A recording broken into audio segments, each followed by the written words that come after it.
morning, everyone. Good morning. Happy Monday, I hope. It's great. Okay. So, how's everyone doing? Good, how are you? Sleepy, hungry, the usual, really. Very sleepy, and apparently thirsty, which I can at least work on right now.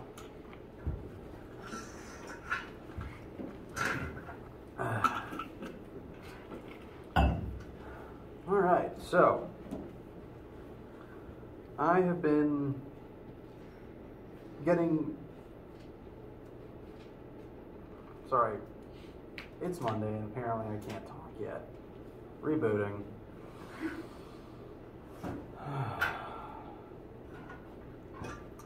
Good day.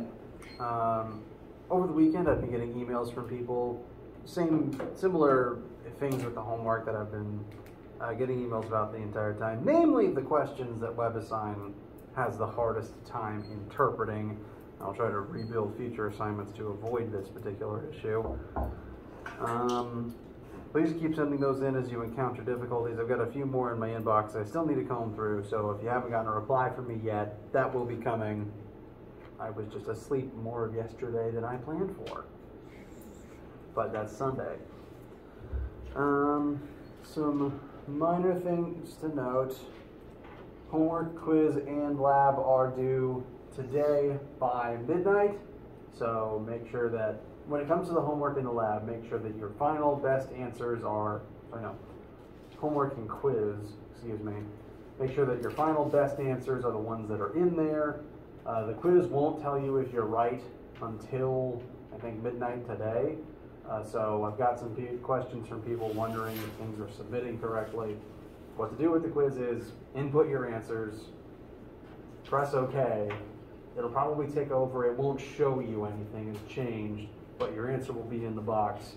And by midnight tonight, if your grade is not showing that you put an answer in, let me know. Again, it won't show you your grade until the quiz period is completely done. So just the main thing to be concerned with before midnight tonight is just making sure you do the quiz and have your answers in it. That is all you are supposed to do prior to the due date. Homeworks though, submit, it'll show if you're right or wrong, and then you keep trying until you get it right. So similarly, lab is due by tonight. Make sure I have either your work or your group's work emailed to me, or a paper copy on this desk or slid under my office door by tonight. Today, things I want to focus on. One, any major lingering homework issues that might have popped up. There's a specific one I'd like to at least start with you guys, because on Friday it was drawn to my attention that on Friday the question was drawn to my attention, and I had to stare at it for far too long for it to be comfortably easy for you guys, just because it requires some weird setup. So I want to show you that setup to get you started on it. Not many people have asked about it, so I'm wondering if people have been saving it for last, which is fine, and I want to cover at least that one today. That's at the very least number 9, the tortoise and the hare question. We'll look at any other lingering questions you have. I also absolutely today want to look at more projectile motion cannon-y situations, because we have lab this week. So we have our first full experiment starting this week. Do proceed to lab at your scheduled day and time. Again, if you're only signed up, everyone should only be signed up for one day, so just come on your one day. And I do, again, advise closed-toe juice, because I don't want steel ball bearings dropping on anyone's toes.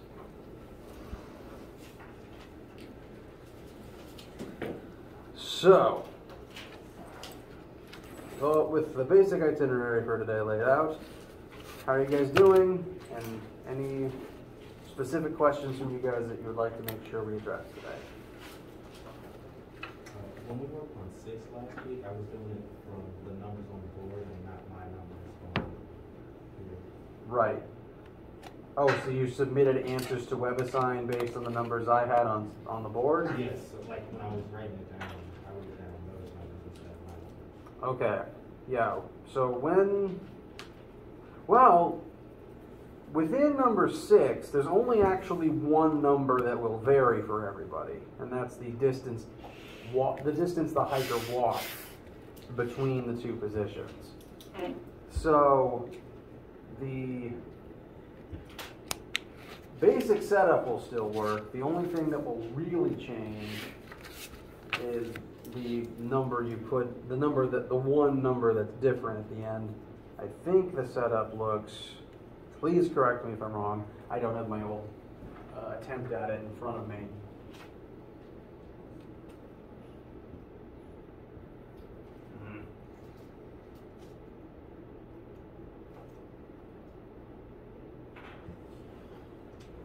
Okay. What I do have in front of me is my sample version. And I do admit, when we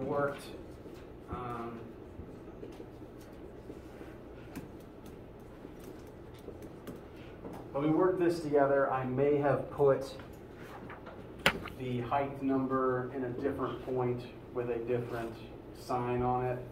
And WebAssign might, in part B on the WebAssign question, part B and C, I think it was expecting that the other way around. I described it as x plus distance height on 12 rather than x minus the distance height on the 14. They will both eventually equal the same thing, but again, WebAssign is not a smart computer program, and so it was only coded to accept this orientation. All the work we did should still get you to the same correct answer, but if you are just following exactly what I did and put in the slightly different version, and WebAssign knocked you points for that, please let me know. But this basic setup here will still get you to the correct final answer, and the only number that will be different for everybody is right here. So this is the only difference. Everyone has the 12 and the 14. And so as a brief refresher, what we want here is y, but that means we actually have to solve both of these for x first. So x equals y over tan 12, and x equals y over tan 14, whole thing plus 1.85. And so what we will set equal to each other is y over tan 12 equals y over tan 14 plus whatever your number is, and ultimately we want y equals. A brief refresher on that one. Will that help you get the rest of the way there? Yeah. All right. Again, part B and the part labeled part B of number 6 has 2 parts to it. My computer is further labeling them somewhat differently again. If this part is wrong because again you entered it the way that I did it, let me know. Additionally, I've mentioned that it doesn't really matter what file you upload, and it really doesn't matter because I've set part A equal to 0 points. So you don't even really have to worry about uploading a file. Okay. Anything else specific besides 9? I'm definitely going to show you guys 9. Yes? I was having trouble on number 12, because I emailed you about finding those legs, like the average speed for them. Right. And you said to divide the distance of one leg by the time of that same leg. Correct. So that's basically velocity, right? It is, yes. You're So finding average velocity. I put in those numbers, and it didn't work. I might have just to look at your specific ones later. Yeah, I'll let you know what that one too. Okay. At the end of class, I'll look at you guys' specific problems. Just so you're gonna think. 14, I was confused about it. Okay. Well, 14 is additionally one of those ones that WebAssign is infamously going to repeatedly get wrong. But everyone's going to have exactly the same answers because there's no numbers and it's just formulas. So I also encourage you to swap notes about this one. The two that I think WebAssign gets the most wrong the most often are this first one and then the first part of C. Mainly because in C, it's arbitrarily looking for an absolute value that I personally wouldn't really grade for or against. But also, I think a lot of people, again, this is a new web tool, it's looking for a specific way to enter a subscript of 0. And if the subscript is not entered exactly right, or if you use O instead of 0, it counts it wrong.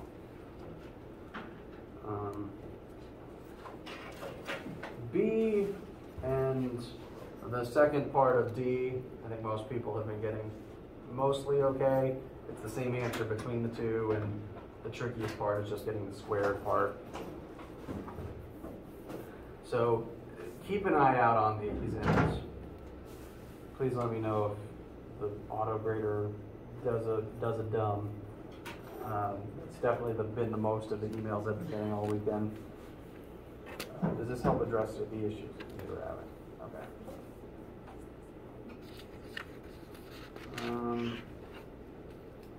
Again, please let me know any more problems as they arise. I definitely want to go ahead and look at the setup of 9, because again, if it took me longer than 10 seconds to know how to set it up immediately, then it probably falls outside the realm of things I want you to figure out by yourself. Usually when I'm making a test, it needs to be something that I can do in 10 minutes for you guys to be able to do it in an hour. So that's the scale I try to use. So, in this number 9, we have the tortoise and the hare. We're given information about how fast they can both run. We're given tortoise's speed. Your numbers will vary slightly. And the hare's speed is 20 times faster. So whatever your V tortoise is, V hare is going to be 20 times that. To label those as VT and VH, that should be 2.2 meters per second. And this is the proverbial Aesop's fable of tortoise and hare, where the hare could win in a sprint but decided to take a 4-minute nap. And we are asked to find some information about the time the race takes and the length of the physical track of this race. In terms of time, the only information we're given is that they ran this race in the same amount of time, but the hare was asleep for 4 of those minutes. So we're going to approach a situation here of 2 equations, 2 unknowns, because we don't know either time or distance, but we know the 2 times of the 2 animals in relationship to each other, and we know the 2 distances of the 2 animals in relation to each other. So we can set up a system of 2 equations. The main total time that we are looking for, we'll label that time total, is the total time that it took the tortoise. So total time, I'm going to say, is equal to time tort, and is also equal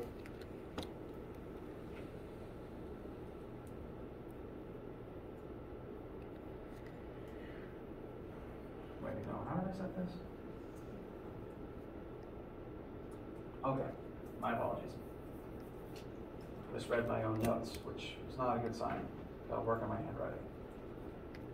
In terms of time, the time it took the tortoise should be the entire total time. Meanwhile, the hare could have done it faster, but its speed, was affected by the 4 minutes. So I'm going to write T hare Okay, no. See, again, how you set this one up is important. Even my rereading my notes and tripping up, so I want to make sure to give you guys the starting point here. T tort is T total. T hair is T total minus the 4 minutes, which I've gone ahead and converted to seconds. I've done this because, in terms of the velocity of the hair, he could have run this in far less than the total time, but he stopped for 4 minutes. So, in terms of meters per second, the actual seconds under the 2.2 here would represent the time he could have ran it in if he was going dead out full time. Yes? How did you find the velocity for the hair again? Problem says hair's velocity is 20 times the turtle's. Okay. So whatever your turtle number is, hair is 20 times that. Your mileage will vary slightly, so do keep that in mind. I just multiplied by 10 and then multiplied again by 2 to get there quickly. So we have our times in relation to each other, and then our distances. The distance the tortoise ran is going to be the whole length of the track. So I'm just going to call that distance total. Meanwhile, the distance the hare ran, since he lost the race, he would have actually covered fewer meters, or else he would have made the finish line. And so we're told that the tortoise wins by a shell. I'm going to interpret that as the hare was like right at the edge of the tortoise's shell at the end, meaning that the hare ran the whole track minus the length of the turtle. So distance the hare ran is d total minus whatever your turtle's shell length is. I was given 20 centimeters in mine. I'm converting that to 0.2 meters. So this is all of our setup with all the times and displacements in terms of each other. We can define each animal's time and distance in terms of the total, just slightly shifted because of the hare. And now, to actually set up our system of 2 equations and 2 unknowns, we're going to look at Vt equals, we label these V tort, D tort, and T tort. V hair equals D hair over T hair. So these are our 2 equations. We're going to start filling in the blanks. Again, your numbers will vary slightly, so do keep that in mind. But the setup moving forwards, we want to plug in the number we know for velocity. And then we want to plug in what we defined our distances and times as in terms of the totals. So I'm going to sub out d tort with d total, which is the distance we want to solve for. And then t tort for t total. Then velocity of the hare equals distance hare, which I've set in terms of d total, minus the length of the tortoise's shell. And then time for the hare is going to be t total minus 240. And so we now have our system of 2 equations and 2 unknowns. I'll box these so that they stand out a little better. The numbers that you will have that will probably vary are the 2 velocities, but the hare's velocity will always be 20 times greater, because that number is not good. Also, across all versions, the 4 minutes have been consistent, despite 4 being in red, but if yours is different from 4, you'll have a different number of seconds. And I've seen the size of the turtle's shell being somewhat different. So those are the 4 things that might vary slightly based on your version. From here, what needs to be done is you want to solve for both eventually t total and d total. In order, we were asked for time the race takes followed by length the race takes. So just to kind of start I suppose, time the race takes, we're actually going to want to arrange these both in terms of d total so that we can set them equal to each other and then find t total. I will show you that step.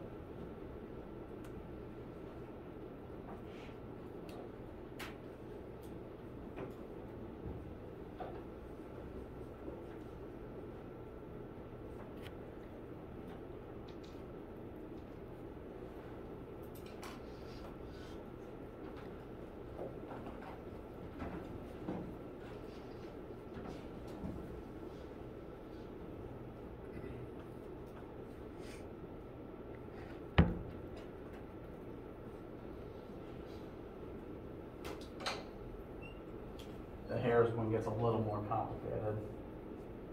But once you have solved them both for d total, we can set them equal to each other.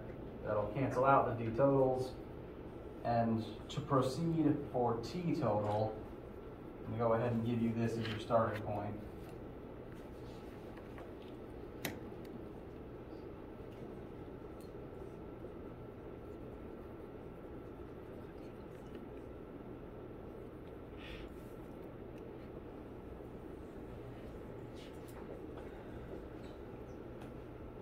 Bit of a doozy getting here, but with your numbers slightly altered based on your version, this should get you to t total once you do the algebra. Once you have t total and WebAssign tells you your answer is correct, you can take t total and put it back into one of your earlier ones to find d total. So finding one of them makes it easier to find the second one.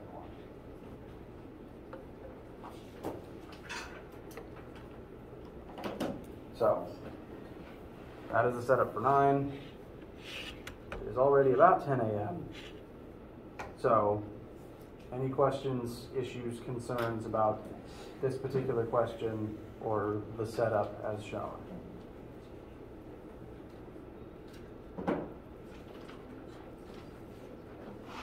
Okay. I'm going to call a quick break so that everyone can get some water and some rest and some bathroom if you need it. I'm going to take a second. Make sure everything is ready for a projectile motion example we're going to do together so that you're more familiar with, excuse me, the version we're going to do in lab today.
There's no point. I don't even know what programs. I don't either. I literally have no I clue. literally don't know what programs I'm on. I feel like I need another year. I need another year to like figure it out because I have no clue. I can't either because I want to go back to school. I don't even know if I want to go. I'm applying to be. I'm applying to nursing school. I think I want to spend it because she's going to go to nursing school. I got to go to nursing school for 4 years, but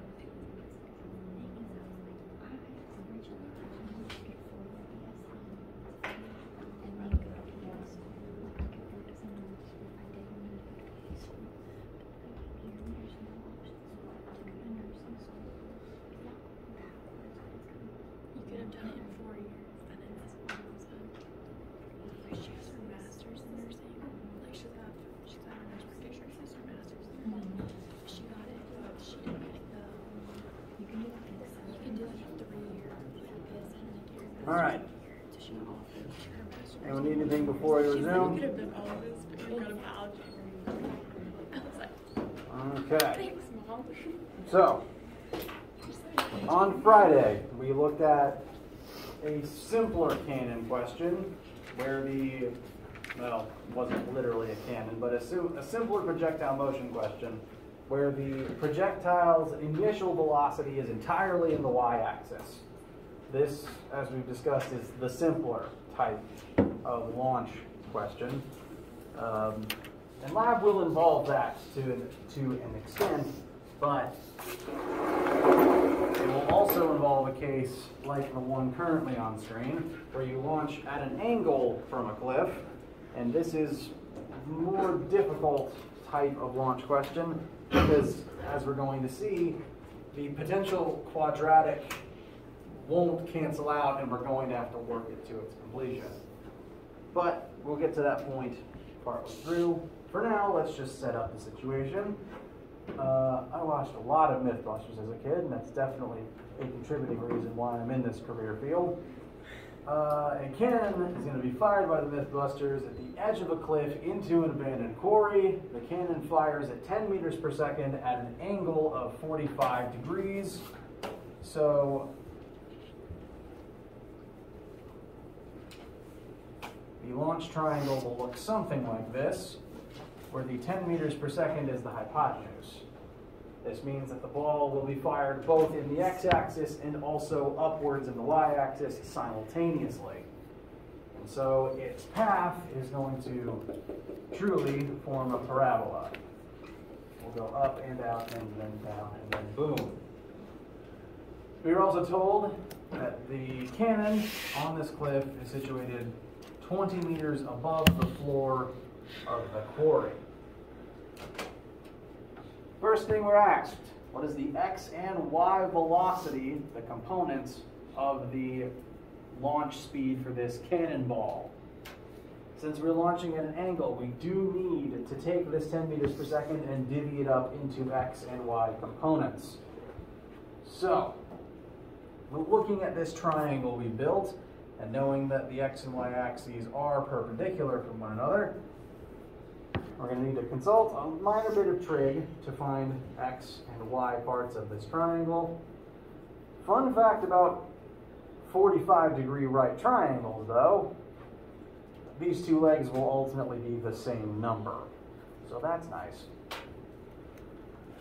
But we will have to do at least one piece of trig. So start from our starting angle. Sine of this angle would be opposite over hypotenuse based on SOHCAHTOA.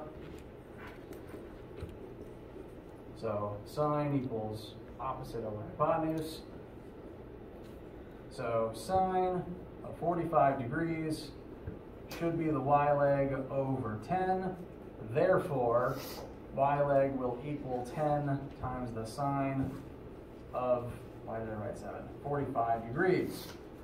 Make sure your calculator is in degrees mode. This should come out to about 7.7, I think. My memory of the unit circle holds.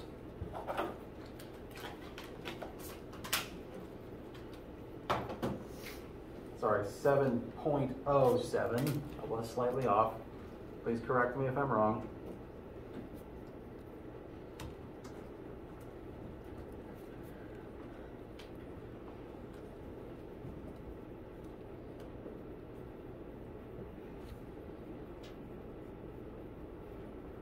Anyone disagree? All right.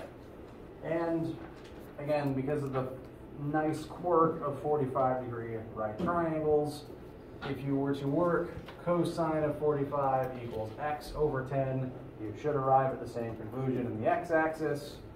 So I'm also going to label x as equal to 7.07 meters per second in the x-axis. This only happens for 45-degree right triangles. Keep that one in mind. So we've divvied up the 10 meters per second into our two axes. So now we can examine each axis separately. And that is the first thing we've been asked. Questions so far? All right. Next thing we're asked, how much time will the cannonball be in the air? I'm going to start listing variables out since this is going to be less dependent on just the trig picture. So we are told, I'm actually going to go ahead and write out the velocity in terms of its components once I find a marker with ink in it.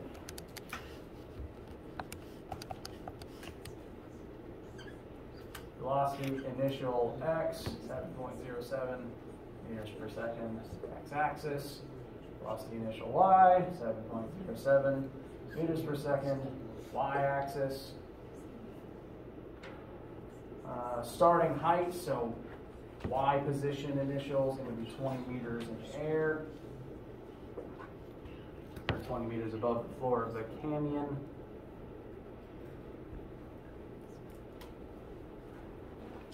We know, because this is a projectile, y acceleration is going to be negative 9.8 meters per second squared.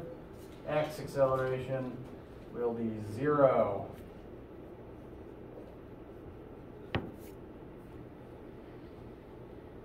And now we are asked for time. So, thinking back to Friday and the physics you've observed your whole life, which axis is the one that more often than not directly affects time spent in the air for a projectile? The y-axis.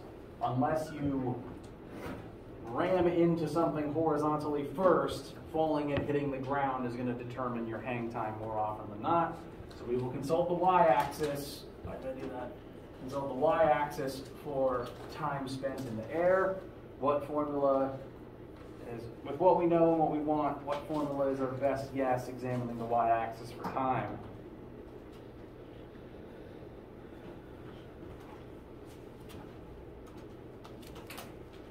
Delta y equals.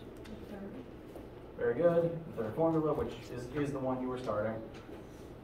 Delta y equals velocity initial y times time plus 1/2 ay t squared. So, let's start filling things in. If we start at positive 20 meters in the air and are going to end at the bottom of the canyon, what's our delta y going to be? Negative 20. That's because delta y is final minus initial. We end 20 meters beneath where we began. Next, VIY, we've already found the y component of the launch velocity is 7.07. We still want t plus 1/2 times our acceleration, which is negative, moving down, and then t squared. And this is where the first quadratic of the class is going to show up. Nothing is set to 0 in this one. Nothing is going to conveniently fall out. We're going to have to set this into the quadratic form and work it accordingly. First, I'm going to get this into the proper form of a quadratic, and then we'll compare it to the quadratic formula. We've got negative 20 equals 7.07t plus, I'm actually going to set this, I'm going to go ahead and combine plus 1/2 times negative 9.8 into negative 4.9 times t squared. Any issues getting there? Okay. Now, to get something into the quadratic form, I'm going to use a slightly different color to to remind everyone the form a quadratic takes.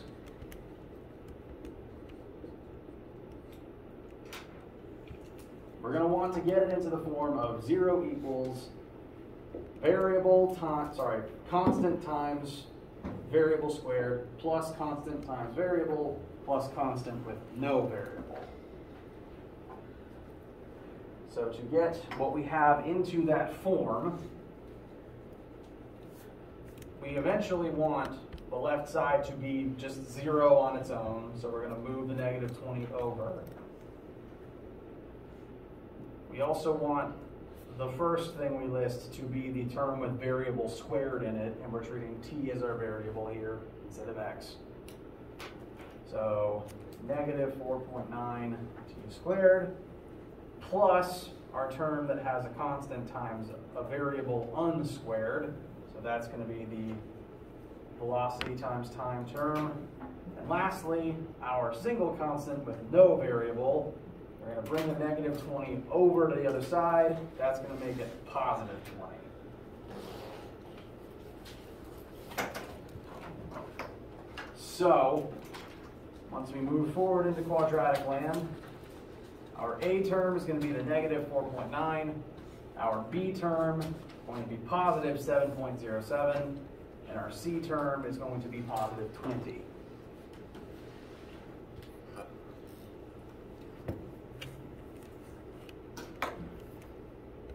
Now when it comes to working quadratics, you may have a subroutine on your calculator that is able to do that for you. If so, you are allowed to use it. I am going to show the full thing though, just in case, and because it is good to know it. The transformation we're going to do, when you have a formula like this, you apply the quadratic formula to it, your ultimate answer will be in the form of x equals negative b plus minus square root of b squared minus 4ac. Is that it? Yes. Thank you. I am human. I forget things frequently. All that over 2a. So we're going to take our numbers and pop them into here. We are going to arrive at 2 answers, as the quadratic formula is prone to do. I'm going to go ahead and let you know that of the 2 answers we're going to find, one of them is going to be negative, one of them is going to be positive. In terms of time spent in the air from launch, will the negative answer make any sense? No. No. So that's the one we're going to throw out. That answer will mathematically work, but it would represent the point in the past that the cannonball would have been at this height had it launched from here, and we started our stopwatch here, which makes no physical sense. It only makes mathematical sense, which is why that's the one we're getting rid of once we find it. So, this is the form it's going to take. Let's pop these numbers into it. I'm also going to start using t instead of x, because that's the variable in question. So, t equals, start our fraction, negative b, so negative 7.07, plus minus square root of b squared, so 7.07 squared, minus 4 times a is negative 4.9, c is positive 20. That's the end of our square root. And all of this is over top of 2 times a, so 2 times negative 4.9.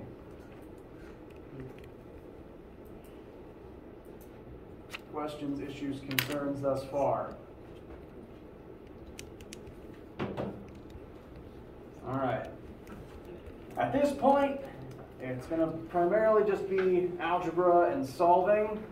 I will make sure to put the correct answers up on the board for you guys.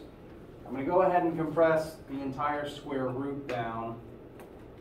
7.07 squared minus 4 times negative 4.9 times 20. That's not a 2.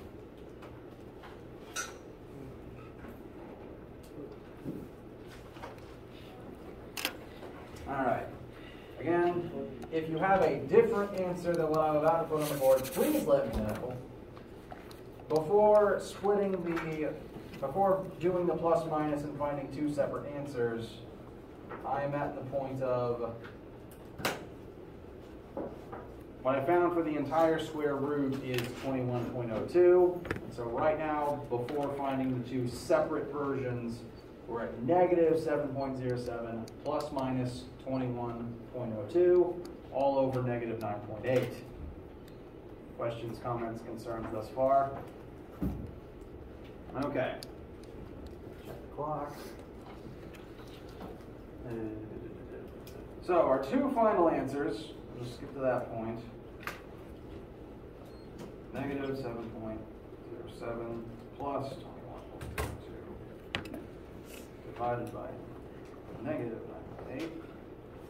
Doing the plus route will give us negative 1.42 seconds. We know that's the version we don't want. So now let's consult the version where we keep the minus sign instead. That's giving me, I know if you disagree, 2.87 seconds.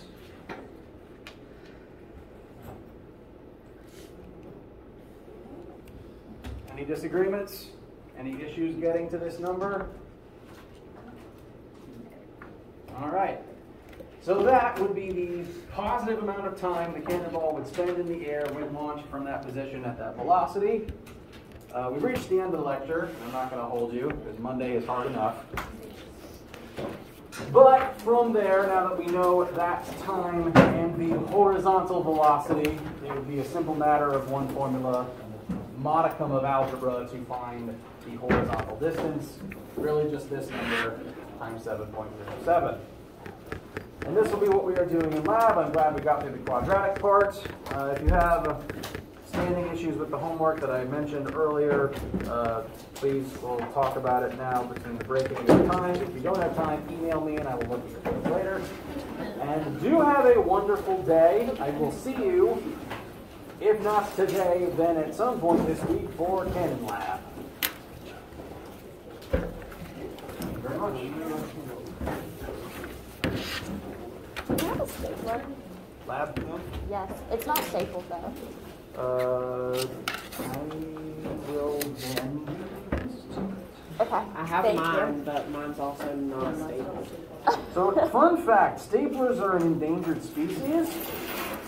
And so I'm going to have to get kind of creative then.